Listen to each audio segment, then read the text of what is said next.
Hey, kia ora, Helen Brahms here, coming to you live from Mesa in Arizona. Hope you're all having a super fantastic, sparkling tune-up Tuesday. It has been an amazing, amazing day today. So, what did you find to get? So, what did you tune up today? Did you find somewhere in a process where you had a breakdown and you needed to make that little adjustment so that that process now ran a little smoother? I definitely did that on a couple of my processes today, and I think it's going to work well, although I have to put it into practice to make sure it works well. Like we said this morning, you can have the most perfect plan, but until you put it into practice, you don't know how perfect it is. And it's better to get out there and get things done and figure out things as you go, or have a kind of a plan and get things done. Yes, some will work, some will fail, but that's life. If you know you've got the perfect, there's no such thing as the perfect plan. Um, and so today I did my training of my processes. I also, through the Association of Professional Genealogists, they have a webinar series, and they do webinars every so often. And so I went back to have a look at, because I hadn't been able to attend any of them live. So I went back to have a look and see which ones, and for the members, they're all recorded, so you can go back and watch them. So I saw one from October, which was all about creating your education plan. Now, genealogy is a profession where you're not required to have any certifications to become a professional genealogist. Does it help? Absolutely, because it gives you credibility within the field. There are certain credentials that you get that are higher than other credentials. So it was very interesting going through that, because I've been doing my own research on what courses were available, which ones would be the better ones to do. Definitely getting my board certification is a good way to go. So I am actively working on my portfolio for that, because I have to present portfolios of work that I have done, complete, and they've got a document there with a table on it that shows you what they're looking for within your portfolio, how much certain areas affect the grading and all of that sort of thing, as well as what courses people who have gone for their board certification have done in the past and how well they have done in achieving their board certification. So that was a really cool document to go through and have a really good look at, because it now helps me create my education plan as to things that I want to do, want to go, certifications I want to get, that sort of stuff. But then one of the interesting things that this person talked about was creating your own course. If, for example, you want to go into DNA genealogy and you can't find a class on DNA genealogy, create your own. Do your own research. There's some books out there that are really good, like almost like textbooks on DNA genealogy. So that one of the suggestions says, so why not get a group of people, to get a group of genealogists together that also want to learn the DNA thing, and create a study group and read a chapter a month, and work out some assignment that you do where you write because in genealogy we do a lot of writing, where you write an analysis of that chapter and what you got, what were your golden nuggets that you got out of that chapter. So you write a brief about the chapter each month, and then you pass it to the other members in your study group, and they all in turn read your briefs and give you feedback on your briefs, and you're giving feedback on the other members in your group on their briefs that they submitted as well. So it's a great way that you can learn together, because when you have people with the same profession, everybody looks at things differently and interprets things differently. So you get different perspectives on things. And I thought, well, that's a really cool idea. And she said another way of creating a class, your own course, is to learn more about cemeteries, is go and find a small cemetery and go and photograph all the tombstones and transcribe them. And there's places like Billion Graves and Find a Grave that you can then upload this information to. And then you can go into the cemetery records, find out who purchased the plot, who's in the plot, because not everybody in the plot may be on the tombstone. Because I know for a fact that there was a tombstone we went one time for my great aunt's. She passed away when she was 5, and I saw her tombstone there, and so we had found hers, but we had no idea where my great grandparents' ashes were, or anything like that. And so we got a copy of the plot record from the county and discovered that my great grandparents' ashes were in the grave with my great aunt, but it wasn't mentioned on the tombstone that was there. So you never know who's inside a grave until you actually get the plot, because the plot records will show when that plot was opened. Was it open to put a coffin in there? Was it open to put ashes in there? And whose ashes, whose coffin was put into that plot?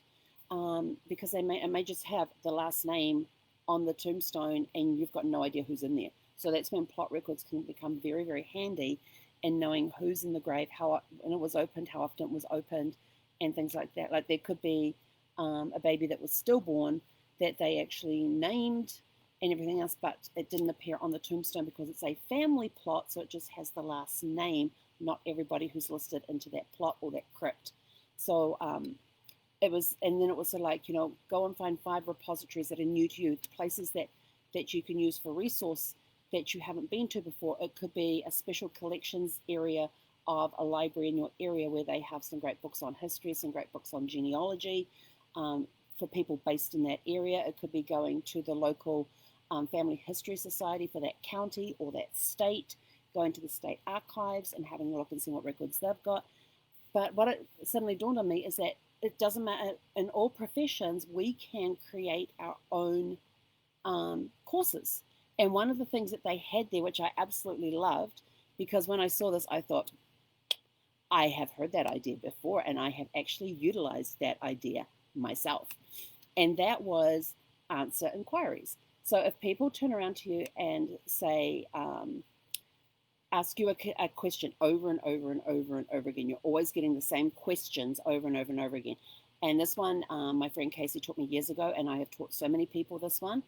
Take the top 20 frequently asked questions that you get asked about your profession and make one video per question. Ask the question, answer the question in the video. Ask the question and do 20 questions that you are frequently asked about your profession, and go make one video per question answering that question. So if anybody asks that question again, you can direct them to the video. Now you're saving yourself time, and you're using your YouTube channel as leverage and getting them, because once they get into your YouTube channel, it's like, oh, you got a question here on that. Oh, and you got a question on that one. And then also the other questions that you also answer are what are 20 questions that people should ask you about your profession, but don't. So now you have a list there of 40 videos that you can go do and answer these questions. And that's making up your own course, because you are taking information that you have learned and you are now passing that knowledge on to others. So that's a great way to help you create your own course. And then you can take it one step further. You get those, you can create a book. You can have other people within your profession collaborate on a book, and it could be they have specialities in a different area to what you do, and you come together and you each write a chapter on your speciality for that profession. So, for example, you may have, travel. So you might get somebody who is a specialist in Ireland, somebody who's a specialist on safaris, somebody who's a specialist with destination weddings, somebody who's a specialist on wine cruises, and they could each, and so on, you could just have all these ones, and they could each come together, write a chapter about travel specifically for that destination or that speciality that they have, and then you've got a book that you've collaborated on. Now you've got something in writing, and you can sell on Amazon and all that cool stuff. So it's looking around there, because now your book has become a tool that can be used by others. So that's just a few of the ideas they came up with about creating your own course. If you can't find a class on the subject you want to learn about, go create it in your own way so that you can learn. It could be finding a book on that topic and reading it, then taking the golden nuggets from that book, creating videos for each of those golden nuggets about that topic, or you could take that one topic, do some more research on that one topic that you found within that book, and creating an in-depth blog or video or podcast. To start with the podcast, get it transcribed and blog it and all of that cool stuff.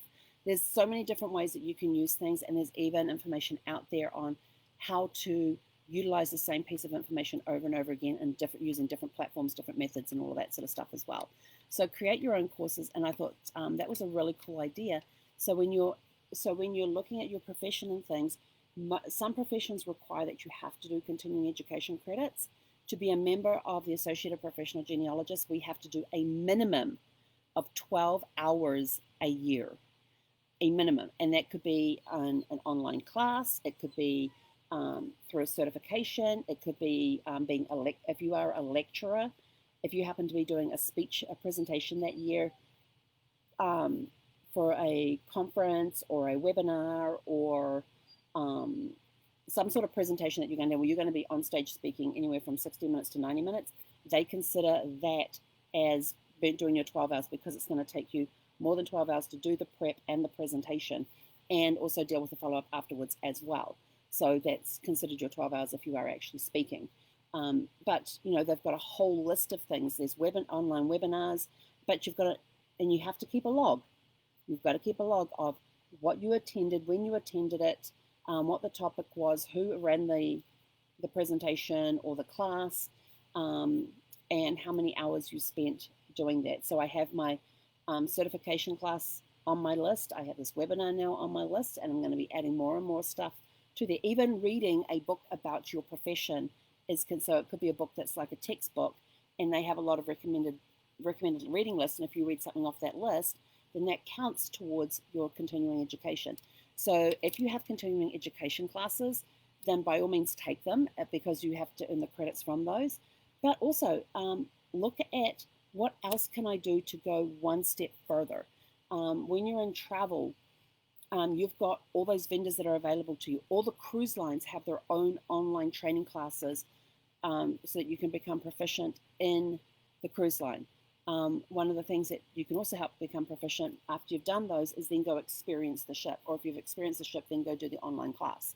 So, or experience the cruise line, then go do their online class and get there. Each of them have their own certifications and things for those that have done their classes. Some of the land tour companies all have online training. The river cruise companies have online training. So there's plenty of online training, but there is nothing that is required to be done. So this is when you can go out and create your own class. I want to learn about river cruising. You know, you want to become a specialist in river cruising? Right. Then you can map out your own plan. Okay, I'm going to start with this cruise line because I've sailed on them, so I've got some experience with them. The information they give me is going to be more valuable. And then from there you can go, okay, so I'm going to go do this cruise line, do their online classes. Yes, you may have attended their presentations and webinars and stuff, but when you do their online classes, you actually get more in depth. And a travel professional is somebody who is continually training, continually.